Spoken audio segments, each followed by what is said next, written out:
Ahoy, Gar! Greetings, I am Tad Larkin, the lore master of Manda-LORE, and today I will be digging through the archives to elaborate on the fierce Fiorian pirate leader, Nim. Nim's origins are shrouded in mystery, but what we do know is that he was born sometime before the Clone Wars and was orphaned on the planet Locke in the Carthax sector, located in the Mid-Rim.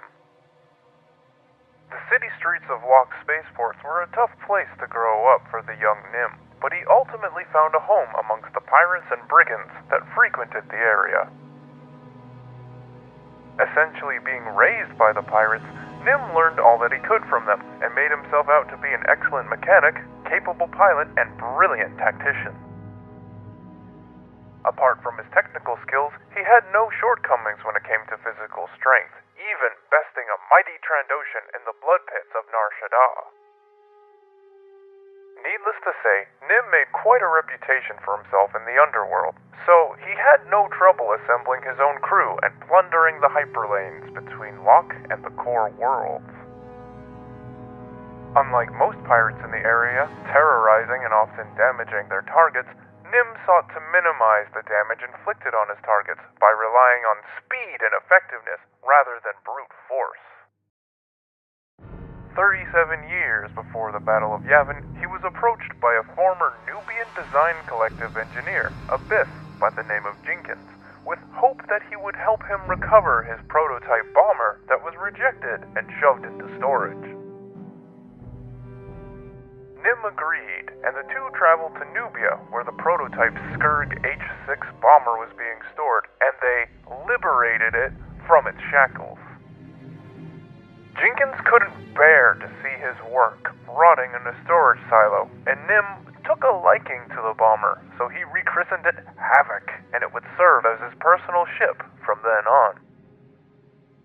The Bith soon joined Nim's pirate band and served as his personal engineer, making numerous modifications to Havoc at the Fiorians' request. The Locke Revenants, or so they were called, spent the subsequent years raiding Trade Federation shipping lanes along the Rima trade route as well as the Carillion trade spine. Eager to put an end to these raids, the Trade Federation hired bounty hunter Vanna Sage to capture Nim, setting him up with a fake deal to buy a cache of Mir-Son experimental blasters that Nim had captured from his last raid. Nim caught on pretty quick that the deal was a setup, and despite assailing the bounty hunters disguised as senators posing to buy the stolen weapons, Vanna was still able to capture him, and threw him into a holding cell aboard a Trade Federation battleship.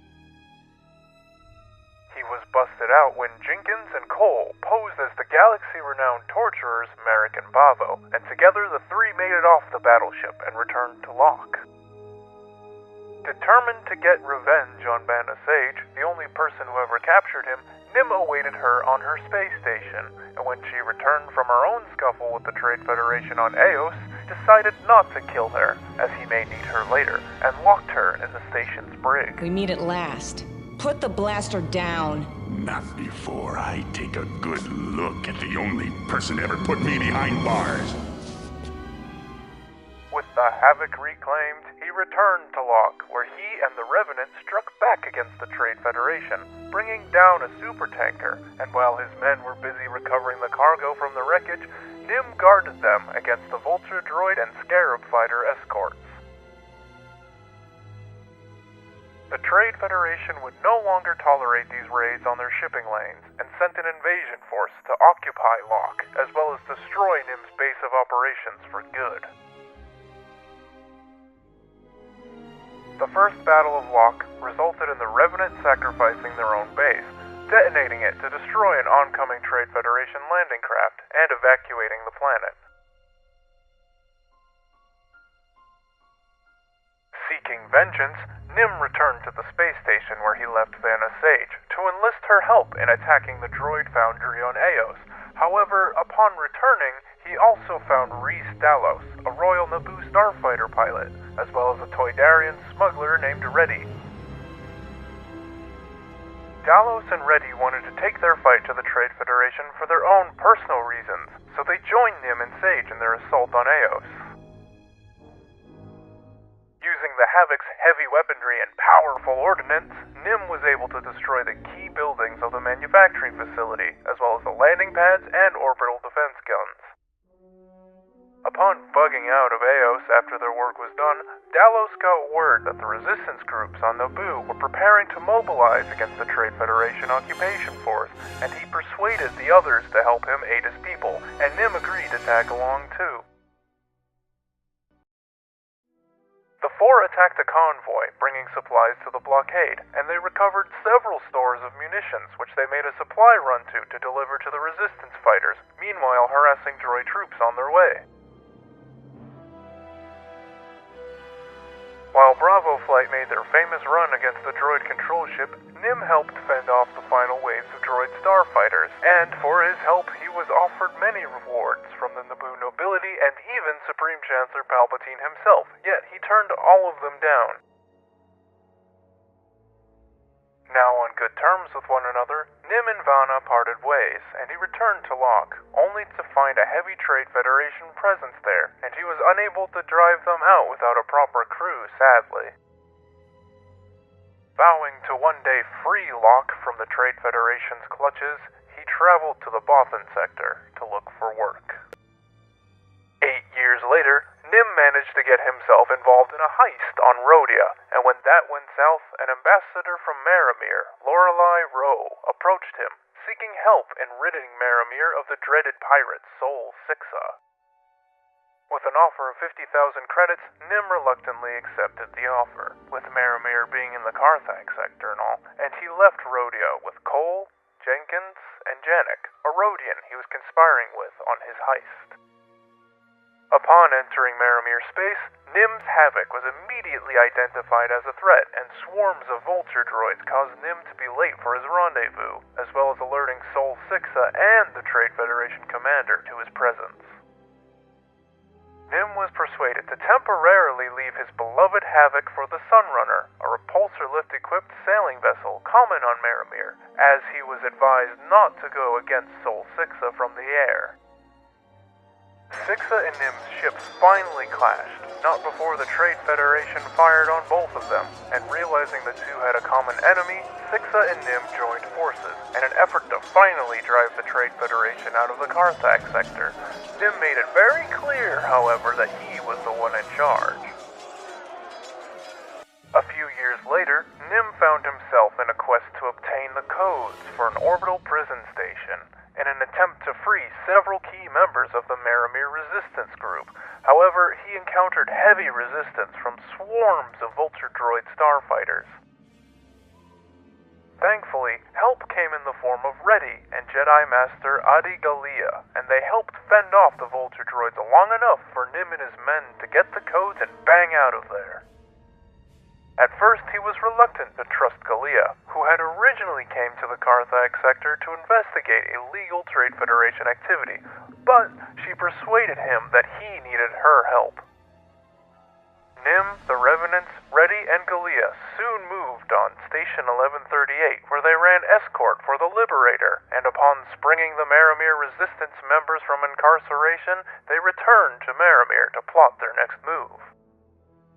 They found the Trade Federation waiting for them on Maramir, and they split up, Adi Gallia defending settlement Point Mode from a bioweapon attack, while Nim and the Revenants assaulted a mining facility under Mount Marakan, where he learned of Captain Savik Toth and his Sabbath squadron's involvement in the attack.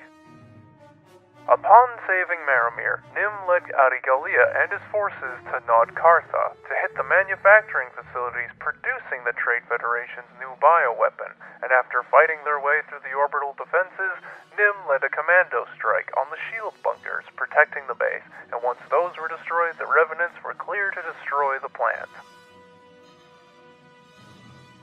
Adi Gallia soon had to depart the Carthax sector, as she was called to Geonosis to help the other Jedi rescue Obi-Wan Kenobi and Anakin Skywalker. Meanwhile, Nim and the Revenants geared up for one last assault on Nod Kartha's orbital defense cannon, wanting to salvage it for their future use.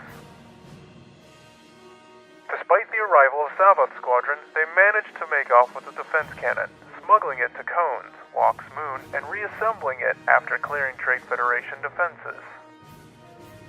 Nim finally launched his long-awaited assault on Locke, using the orbital defense cannon to strike key targets on Locke's surface, and with the help of Sol Sixa and his old friend Vanna Sage, Nim was able to finally reclaim his home.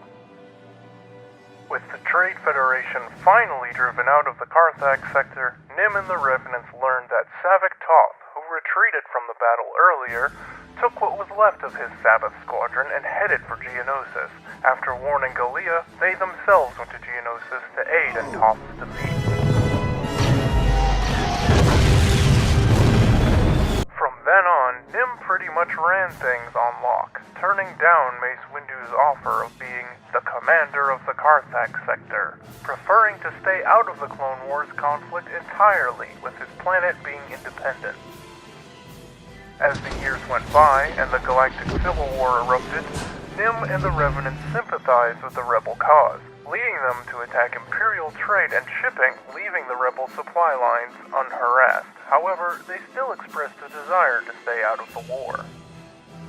Even after an Imperial garrison was established on Locke and Han Solo himself nagging him to join the Rebel Alliance, Nim was adamant that he wanted no part in the war, yet he supplied the rebels with a shipment of munitions as a gesture of good faith.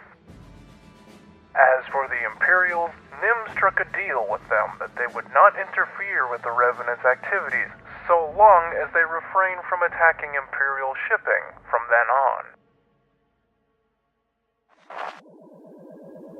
This ends my findings on Nim. If you have any suggestions for future transmissions, don't be afraid to drop a comment. In the meantime, keep your comm channels open for future transmissions, and don't forget to subscribe. Tad Larkin, out.